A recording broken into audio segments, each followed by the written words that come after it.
Bismillah. Assalamualaikum warahmatullahi wabarakatuh. Waalaikumsalam. Sebelumnya saya minta maaf kepada Bapak Ibu karena saya besar di Riau, Sumatera, jadi tidak bisa terbiasa menggunakan bahasa Jawa. Jadi saya minta izin untuk berbicara menggunakan bahasa Indonesia. Alhamdulillah. Nahmaduhu wa nasta'inuhu wa nastaghfiruh wa na'udzu billahi min syururi anfusina wa min sayyi'ati a'malina. Man yahdihillahu fala mudilla lahu wa man yudlil fala hadiya lahu. Asyhadu an la ilaha illallah wahdahu la syarika lahu wa asyhadu anna Muhammadan 'abduhu wa rasuluhu, amma ba'd. Bapak Ibu yang semoga kita semua mendapatkan rahmat dari Allah Subhanahu wa taala. Puji syukur selalu kita sampaikan kepada Allah Subhanahu wa taala yang telah memberikan nikmat, memberikan kepada kita kesempatan, waktu dan ketetapan di atas keimanan hingga saat ini. Salawat serta salam kita haturkan kepada Nabi kita Muhammad sallallahu alaihi wasallam yang telah membawa risalah Islam yang telah Allah wahyukan melalui malaikat Jibril alaihissalam kepadanya sallallahu alaihi wasallam hingga sampai kepada kita hari ini dan semoga hingga hari akhir. Pada kesempatan malam hari ini saya akan menyampaikan suatu hal mendasar dari kita sebagai manusia. Kita semua adalah seorang yang mengucapkan dua kalimat syahadat, asyhadu an la ilaha illallah wa asyhadu anna Muhammadar Rasulullah. Yang kita menjadi seorang muslim yang telah Rasulullah tetapkan dengan dua kalimat syahadat itu, kita menjadikan diri kita sebagai seorang muslim yang mewajibkan kita untuk mengikuti syariat yang telah Rasulullah SAW sampaikan. Lalu sebenarnya apa sih arti dari menjadi muslim itu? Mungkin sebagian dari kita mendapati bahwasanya Islam itu adalah hal yang berbeda di antara menjadi kehidupan manusia. Islam dan kehidupan sehari-hari kita, Islam dan bekerja, Islam dan bagaimana kita bercocok tanam, bagaimana kita mencari nafkah, bagaimana kita hidup, itulah dua hal yang berbeda. Namun sejatinya itu adalah hal yang sama. Menjadi muslim adalah bagaimana kita menjadikan agama Islam sandaran atas setiap perbuatan kita. Artinya kita menjadikan hidup kita semuanya berdasarkan perintah Allah Subhanahu wa taala yang dengannya kita akan hidup dengan teratur, dengan bahagia di dunia, dan semoga saja mendapatkan kita surga di akhirat. Amin ya rabbal alamin. Jadi seorang muslim bukan hanya melaksanakan sholat, bukan hanya pergi haji, bukan hanya berpuasa. Seorang muslim adalah bagaimana menjadikan Islam selalu ada di dalam setiap langkah kehidupannya. Bagaimana dia ketika tidur menghadap ke kanan, sebagaimana diajarkan oleh Rasulullah SAW. Disunnahkan ketika tidur kita mengiring ke kanan. Bagaimana ketika kita bangun tidur membaca doa, lalu mencuci tangan 3 kali, sebagaimana yang Rasulullah SAW ajarkan. Bagaimana ketika kita bangun tidur setelah itu berwudu, setelah mencuci tangan berwudu, dan bagaimana mungkin kita dengannya sholat sunnah dan seterusnya. Bagaimana kita makan menggunakan tangan kanan, mengucapkan bismillah. Bagaimana ketika kita berjalan dengan tidak pelan dan tidak cepat, berjalan dengan sedang. Maka itulah Islam. Islam bukan hanya ritual ibadah yang rutin kita lakukan, namun Islam adalah jalan hidup. Islam adalah dasar, sandaran yang dengannya kita hidup, yang kita mengharapkan kehidupan kita diganjar oleh Allah Subhanahu wa taala dengan pahala di sisinya. Itulah Islam. Itulah bagaimana seorang muslim hidup.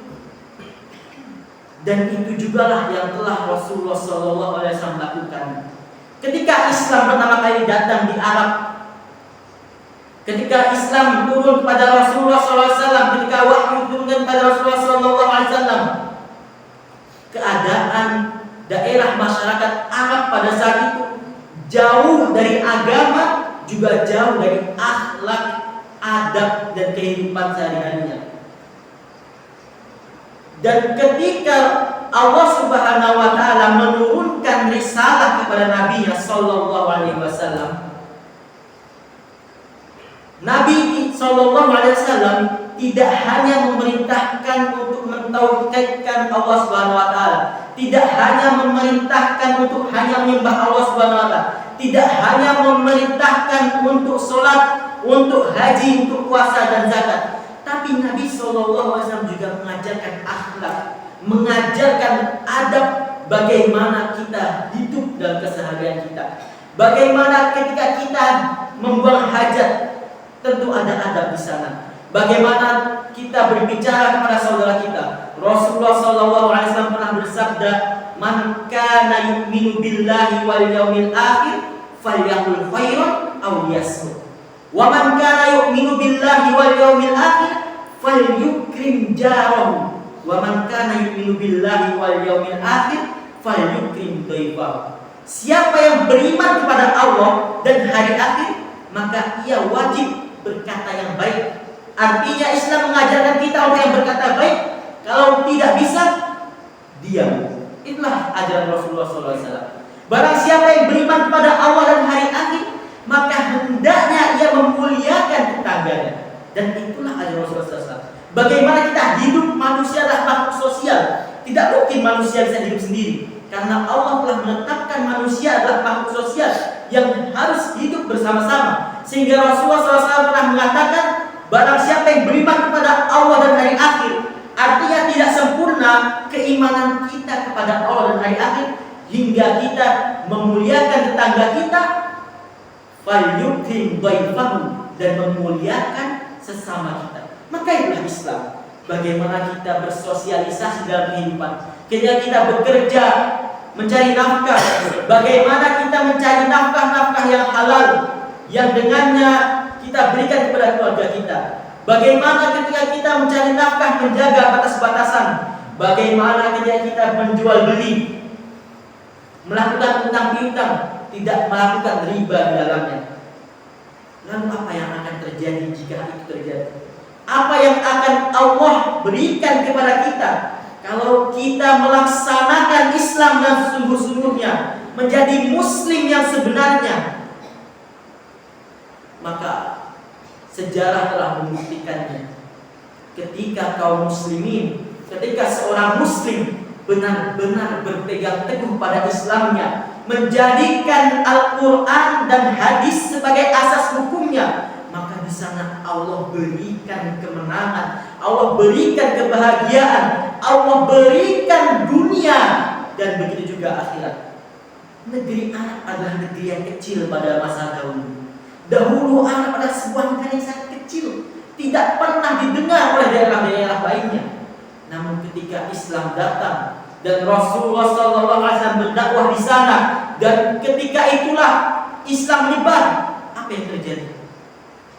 Maka pada masa kekhalifahan Umar bin Khattab, Islam adalah negara yang kuat, yang bahkan dapat mengalahkan kekaisaran Romawi dan kekaisaran Persia, yang dua kekuatan yang pada masa itu tiada tanding di dunia, namun dikalahkan oleh sebuah daerah yang namanya sebelumnya tidak pernah didengar. Maka itulah yang akan Allah berikan ketika kita mengamalkan Islam benar-benar dalam kehidupan kita. Ketika kita berjual beli, ketika kita berdagang, ketika kita tidur, ketika kita bangun, ketika kita makan, ketika kita melakukan segala sesuatu berdasarkan Islam, maka Allah akan berikan kemenangan kepada kita, kepada diri kita sendiri. Dan ketika itu dilakukan oleh sebuah masyarakat, maka masyarakat itu menjadi masyarakat yang unggul. Begitu juga kita lihat sejarah setelahnya, ketika Islam mulai ditinggalkan pada akhir-akhir masa kekhalifahan Umayyah, maka terjadilah pertumpahan darah di mana-mana.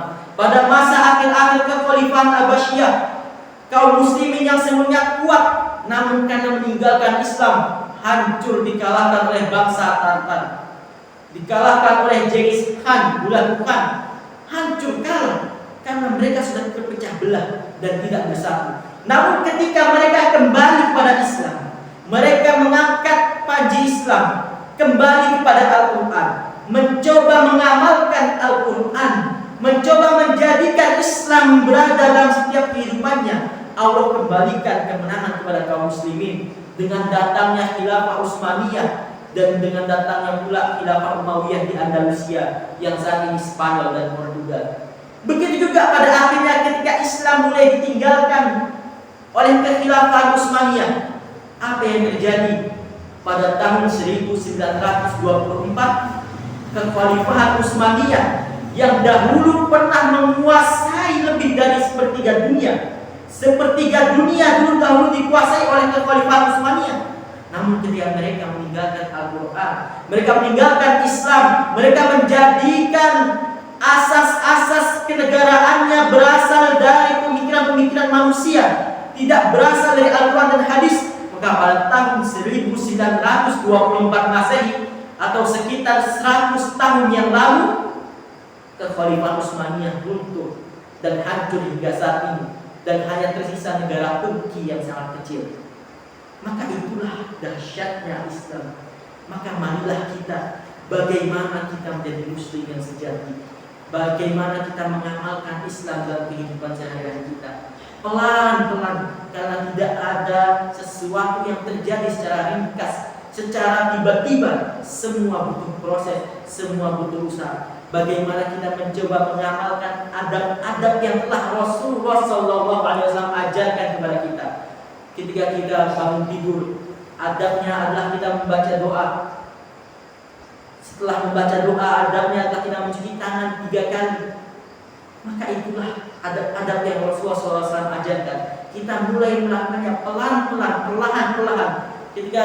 Bagaimana ketika kita masuk kamar mandi, mendahulukan kaki kiri. Bagaimana ketika kita keluar dari kamar mandi, mendahulukan kaki kanan.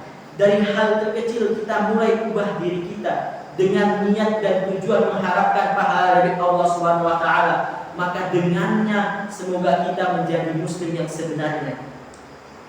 Dan di antara salah satu hal yang penting bagi seorang muslim adalah hendaknya dia selalu berzikir di setiap waktunya. Berzikir tidak butuh usaha. Ketika kita duduk, ketika kita baring, ketika kita sedang berjalan, kita bisa berzikir kapan saja. Astaghfirullah, subhanallah, walhamdulillah, wala ilaha illallah, wallahu akbar. Maka itulah keutamaan zikir yang sangat banyak yang bisa kita lakukan kapan dan di mana saja. Dan di antara zikir yang Rasulullah SAW menjaganya selalu dan memiliki keutamaan yang sangat besar adalah istighfar. Istighfar adalah suatu hal yang Allah ajarkan kepada kita untuk kita amalkan. Istighfar, astaghfirullahaladzim, astaghfirullah wa atubu ilaih, tidak hanya dilakukan ketika kita melakukan dosa, namun hendaknya kita rutin melakukannya. Bahkan Rasulullah SAW, seorang nabi yang telah dijamin diampuni dosanya, beliau berkata dalam suatu hadis, wallahi la astaghfiranna fil yaum mi'ata marrah. Demi Allah, aku beristighfar kepada Allah di setiap hari 100 kali. Itu adalah Rasulullah SAW yang telah dijanjikan ampunan dosa dari awal hingga akhir hayatnya. Maka bagaimana dengan kita menjaga istighfar kita? Istighfar memiliki banyak sekali keutamaan yang apabila kita jaga semoga kita mendapatkannya. Di antara keutamaan istighfar adalah jaminan keamanan dari Allah Subhanahu wa taala. Allah Subhanahu wa taala menjamin keamanan manusia dengan 2 hal. Yang satu hal tidak bisa kita dapatkan lagi karena sudah lewat, dan satu hal telah masih bisa kita capai. Allah Subhanahu wa taala berfirman dalam kitabnya, "Wa ma kana Allahu mu'adzibahum wa anta fihim, wa ma kana Allahu mu'adzibahum wa hum yastaghfirun." Bagaimana mungkin Allah Subhanahu wa taala menurunkan azabnya kepada suatu kaum sedangkan engkau Muhammad sallallahu alaihi wasallam ada di dalamnya? Dan bagaimana mungkin Allah Subhanahu wa taala menurunkan azab kepada suatu kaum sedangkan mereka terus beristighfar? Maka itulah jaminan keselamatan yang Allah berikan kepada kita, yang dengannya kita terhindar dari azab dan musibah. Yang pertama adalah adanya Rasulullah SAW, yang ini tidak mungkin didapatkan kembali karena beliau SAW telah wafat. Yang kedua adalah beristighfar. Dengan beristighfar kita memohon dengannya Allah jauhkan kita dari bala, dari musibah, dari hal-hal, dari paceklik, dari penyakit, dan dari segala hal yang semoga dengan istighfar Allah jauhkan hal tersebut dari kita. Dan itulah janji Allah Subhanahu wa taala, dan Allah tidak pernah mengingkari janjinya. Di antara faedah keutamaan istighfar yang lainnya, Allah Subhanahu wa taala juga pernah berfirman dalam kitabnya di dalam surat Nuh. Allah Subhanahu wa taala berfirman, "Faqul tastaghfiru rabbakum innahu kana ghaffara yursilis samaa'a 'alaikum midrara wa yumdidukum bi amwalin wa banin wa yaj'al lakum jannatin wa yaj'al lakum anhara." Allah Subhanahu wa taala berfirman di dalam kitabnya surat Nuh, "Maka katakanlah kepada mereka, beristighfarlah kepada Allah Subhanahu wa taala, sesungguhnya Allah Maha Pengampun. Yursilis samaa'a 'alaikum midrara." Yang dengan istighfar itu Allah akan turunkan hujan yang lebat. Wa yumdidukum bi amwal. Yang dengan istighfar itu Allah lipat gandakan harta-harta kalian. Bi amwali wa banin, dan anak-anak kalian. Wa yaj'al lakum jannat, dan Allah limpahkan, Allah karuniakan kepada kalian kebun-kebun. Wa yaj'al lakum anhara, dan Allah jadikan bagi kalian sungai-sungai yang mengalir. Maka inilah keutamaan istighfar. Perbanyaklah istighfar yang semoga dengannya kita mengharapkan pada Allah ampunannya. Selain ampunannya kita juga mengharapkan padanya hujan. Selain hujan kita mengharapkan padanya harta yang berkah. Selain dengan istighfar kita mengharapkan keturunan, dan juga kebun-kebun kita menjadi subur dan sungai-sungai menjadi mengalir. Karena ini adalah di antara faedah yang kita dapatkan dengan beristighfar, yang merupakan janji dari Allah Subhanahu wa taala, dan Allah Subhanahu wa taala tidak pernah mengingkari janjinya. Disebutkan di dalam kitab tafsir suatu kisah yang sangat unik. Seorang imam besar tabi'in, Hasan al-Basri, didatangi oleh beberapa orang. Orang pertama mengadukan kepadanya, "Wahai imam, sesungguhnya di daerah kami telah lama kemarau, tidak pernah turun hujan. Maka berikanlah kepada kami saran apa yang harus kami lakukan." Maka Imam Hasan al-Basri mengatakan, "Istaghfirillah, beristighfarlah pada Allah." Datang orang kedua mengadukan bahwasanya ia sulit hartanya, sedang dagangannya tidak laris, dagangannya kurang, hartanya sulit. Maka Imam Hasan al-Basri dia mengatakan kepadanya, "Istaghfirillah, beristighfarlah kepada Allah." Datang pula orang ketiga yang mengadukan tentang keturunannya, bagaimana ia sudah menikah bertahun-tahun belum dikaruniakan anak. Maka Imam Hasan al-Basri kembali mengatakan, "Istaghfirillah, beristighfarlah kepada Allah." Lalu seorang muridnya bertanya kepada Imam Hasan al-Basri, "Wahai imam, orang-orang datang kepada engkau bertanya tentang permasalahan yang berbeda, dan engkau hanya menjawab agar mereka beristighfar." Maka Imam Hasan al-Basri menjawab dengan membaca firman Allah Ta'ala, apa yang telah saya bacakan tadi. "Faqul tastaghfiru rabbakum." Maka katakanlah kepada mereka, beristighfarlah kepada mereka, innahu kana ghaffara, sungguhnya Allah Subhanahu wa taala Pengampun. Yursilis samaa'a 'alaikum midrara, niscaya akan Allah turunkan hujan kepada kalian. Wa yumdidukum bi amwalin wa banin, dan Allah lipat gandakan harta-harta dan keturunan kalian. Wa yaj'al lakum jannatin wa yaj'al lakum anhara, dan Allah jadikan kebun-kebun bagi kalian, dan Allah jadikan sungai-sungai bagi kalian. Maka ini di antara faedah istighfar. Selain yang dengannya kita memohon ampunan Allah Subhanahu wa taala, yang dimana setiap manusia pasti melakukan kesalahan, pasti pernah melakukan dosa. Lalu kita beristighfar untuk memohon ampunan kepada Allah Subhanahu wa taala agar dihapuskan dosa kita. Dan itulah kasih sayang Allah Subhanahu wa taala. Ketika kita beristighfar, tidak hanya dosa kita dihapuskan, namun Allah juga turunkan kenikmatan yang sangat banyak. Karena itulah bagaimana tadi kita mengatakan menjadi muslim adalah agar kita mencapai kebahagiaan di dunia, juga kebahagiaan di akhirat dengan masuk surganya Allah Subhanahu wa taala. Maka ini adalah di antara faedah istighfar yang hendaknya bagaimana kita menjaganya, karena ini adalah amalan yang sangat ringan. Kita duduk, kita bisa sambil beristighfar, astaghfirullah wa atubu ilaik, astaghfirullah wa atubu ilaik, astagfirullah, astagfirullah. Ketika kita berjalan, kita bisa sambil beristighfar, astagfirullah, astagfirullah, astagfirullah. Ketika kita baring, ketika kita membaca buku, ketika kita melakukan hal lainnya, bahkan ketika kita sedang berkendara, ketika kita sedang menunggu antrian, ketika kita sedang melakukan segala hal yang di sana tidak menggunakan lisan, maka gunakanlah lisan kita untuk berzikir dan memohon ampun kepada Allah Subhanahu wa taala, yang semoga dengannya Allah mengampuni dosa kita dan menjadikan kepada kita balasan berupa kenikmatan yang sangat banyak di dunia, juga kenikmatan di akhirat. Hal lain yang juga merupakan kenikmatan, keutamaan dari istighfar yang telah Rasulullah SAW ajarkan kepada kita, istighfar adalah amalan yang disunahkan untuk dilaksanakan di penutup setiap dari perbuatan kita. Rasulullah SAW mengajarkan bagaimana ketika kita sholat, apa zikir pertama yang kita baca? Astagfirullah 3 kali. Bagaimana ketika kita melakukan hal lain dan selesai dengannya, ketika kita selesai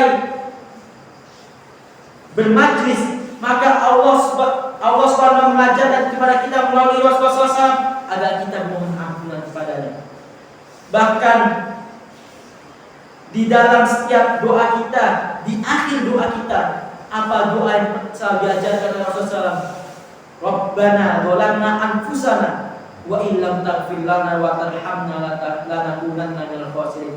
Ya Allah, sesungguhnya kami telah menzolimi diri kami, dan seandainya Engkau tidak mengampuni kami dan memberikan rahmat kepada kami, niscaya kami termasuk orang-orang yang merugi. Maka ini adalah doa yang diajarkan Rasulullah SAW, yang artinya meminta kita, mengajarkan kita untuk beristighfar, memohon ampun kepada Allah Subhanahu wa taala. Bahkan ketika sahabat yang mulia Abu Bakar As-Siddiq radhiyallahu anhu mendatangi Rasulullah sallallahu alaihi wasallam meminta, "Ya Rasulullah, ajarkan kepadaku suatu doa yang aku berdoa dengannya." Ini adalah Abu Bakar As-Siddiq, manusia paling mulia setelah Rasulullah sallallahu alaihi wasallam, yang derajatnya sangat tinggi di antara manusia lainnya. Namun ketika ia meminta diajarkan doa kepada Rasulullah SAW, apa yang Rasulullah SAW ajarkan kepadanya? Wahai Abu Bakar As-Siddiq, bacalah, Rabbi inni dzalamtu nafsi dzulman katsira wa la yaghfiru dzunuba illa anta faghfir li maghfiratan min indik innaka antal ghafurur rahim. Doa yang Rasulullah SAW ajarkan kepada Abu Bakar As-Siddiq yang merupakan manusia paling mulia adalah, wahai Rabbku, sesungguhnya aku telah menzolimi, telah berbuat kesalahan kepada diriku dengan kesalahan dosa kezoliman yang sangat besar. Faghfir li maghfiratan min indik, maka ampunilah aku dengan ampunan dari sisi Engkau. Warhamni, dan berikanlah rahmat kepadaku. Innaka antal ghafurur rahim, sesungguhnya Engkau Maha Pengampun lagi Maha Pengasih. Maka ini adalah sebuah doa yang Rasulullah ajarkan kepada manusia paling mulia setelah Rasulullah SAW. Maka bagaimana dengan kita, manusia yang lahir di akhir zaman, hendaknya kita jauh lebih banyak memperbanyak istighfar. Kita yang jauh lebih banyak dosanya, kita yang jauh lebih banyak kezalimannya, maksiatnya, yang jauh lebih sedikit perbuatan amal ibadahnya, hendaknya lebih dan lebih lagi memperbanyak istighfar yang semoga dengannya Allah Subhanahu wa taala mengampuni dosa kita serta memberikan nikmat kepada kita. Nabi Ibrahim alaihi salam juga berkata di dalam doanya, di mana para nabi mereka juga selalu di akhir setiap perbuatan mereka selalu beristighfar, memohon ampun kepada Allah Subhanahu wa taala. Nabi Ibrahim berdoa, "Walladzi atma'u an yaghfira li khati'ati yaumiddin." Dan yang amat kuinginkan adalah Allah mengampuni kesalahanku pada hari kiamat. Ini adalah doa Nabi Ibrahim alaihissalam. Bagaimana juga Nabi Musa alaihissalam juga berdoa, "Rabbi inni zalamtu nafsi faghfirli." Wahai Rabbku, sesungguhnya aku telah menzalimi diriku, maka ampunilah dosaku. Inilah doa Nabi Musa alaihissalam. Nabi Yunus alaihissalam juga berdoa ketika ditelan dilakukan paus. Nabi Yunus mengatakan, "La ilaha illa anta subhanaka inni kuntu minal zalimin." Tidak ada Rob selain Engkau, Maha Suci Engkau, wahai Allah Subhanahu wa taala. Sesungguhnya aku telah termasuk orang-orang yang zalim. Itulah doa para anbiya, para rasul yang mereka selalu berdoa untuk mohon ampun pada Allah Subhanahu wa taala. Di sisi lain, mereka adalah para nabi, para rasul yang Allah muliakan derajatnya dengan memperbanyak istighfar. Mereka yang telah tinggi derajatnya, banyak sekali mereka beristighfar pada Allah Subhanahu wa taala. Maka marilah kita sebagai orang-orang yang hidup di akhir zaman, sebagai hamba Allah Subhanahu wa taala yang jauh lebih banyak dosanya, yang jauh lebih banyak kemaksiatannya, agar kita jauh lebih banyak istighfar dibandingkan para nabi, dibandingkan para rasul, dibandingkan Rasulullah SAW, dibandingkan Abu Bakar. Hendaklah kita jauh lebih banyak istighfar kita, karena kita sudah pasti jauh lebih banyak dosanya. Allahumma ati nufusana taqwaha. Ya Allah, berikanlah ketakwaan kepada kami, pada hati kami. Wa zakkiha anta khairu man zakkaha. Dan sucikanlah hati kami, karena Engkaulah orang sebaik-baik yang mensucikan hati. Anta waliyuha wa maulaha. Engkaulah yang mengatur dan membolak-balikkan hati. Allahumma ati nufusana taqwaha wa zakkiha anta khairu man zakkaha. Anta waliyuha wa maulaha. Marilah kita menutup kajian singkat pada malam hari dengan berdoa kepada Allah Subhanahu wa taala. Allahumma inna na'udzubika minal hammi wal hazn wal 'ajzi wal kasal wal jubni wal bukhl wa dhala'id daini wa qahri rijal. Allahumma inna na'udzubika an nusyrika bika wa nahnu na'lam wa nastaghfiruka lima la na'lam. Allahumma inna nas'aluka husnal khatimah. Allahumma inna nas'aluka taubatan nasuha qabla al-maut. Allahumma ati nufusana taqwaha wa zakkiha anta khairu man zakkaha anta waliyuha wa maulaha. Allahumma ya muqallibal qulub tsabbit qulubana ala dinik wa ya musarrifal qulub sarrif qulubana ala ta'atik. Allahumma inna nas'aluka ilman nafi'an wa rizqan thayyiban wa 'amalan mutaqabbalan wa lisanan dzakira wa qalban khashi'a. Wa na'udzubika min ilmin la yanfa' wa min qalbin la yakhsha wa min nafsin la takhsha wa min da'watin la yustajabu lahu. Rabbana la tuzigh qulubana ba'da idh hadaitana wa hab lana min ladunka rahmah innaka antal wahhab. Rabbana zalamna anfusana wa illam taghfir lana wa tarhamna lanakunanna minal khasirin. Rabbana atina fid dunya hasanah wa fil akhirati hasanah wa qina adzabannar. Wa sallallahu ala nabiyyina Muhammad wa ala alihi wa sahbihi wasallam. Wassalamu alaikum warahmatullahi wabarakatuh. Waalaikumsalam.